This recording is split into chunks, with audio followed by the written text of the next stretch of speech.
আচ্ছা, আমি কিছু কথা বলি। কথাটা হচ্ছে, যদি আমি এই দুনিয়ার মায়ায় পড়ে আখেরাতকে ভুলে যাই তাহলে আল্লাহকে হারালাম।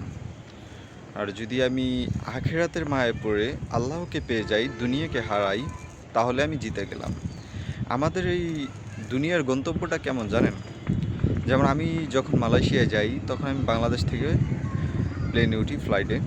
তখন এই ফ্লাইটটা মালয়েশিয়ায় যাওয়ার পথে থাইল্যান্ডে ল্যান্ডিং করে 8 ঘন্টার জন্য।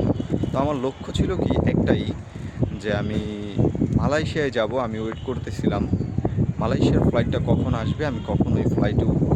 ঠিক আছে, তখন আমি ওখানে বসেছিলাম, কিছু খাবার দাবার কিনলাম এবং খেলাম। ঠিক আছে, তো আমার উদ্দেশ্য একটাই ছিল, আমি মালয়েশিয়ায় যাব, মালয়েশিয়ার ফ্লাইটটা ধরবো।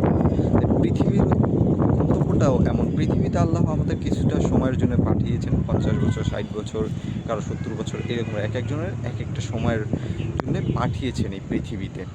তো এই সময়টার ভিতরে আমরা দুনিয়া গোছাচ্ছি কিন্তু আখিরাত গোছাচ্ছি না।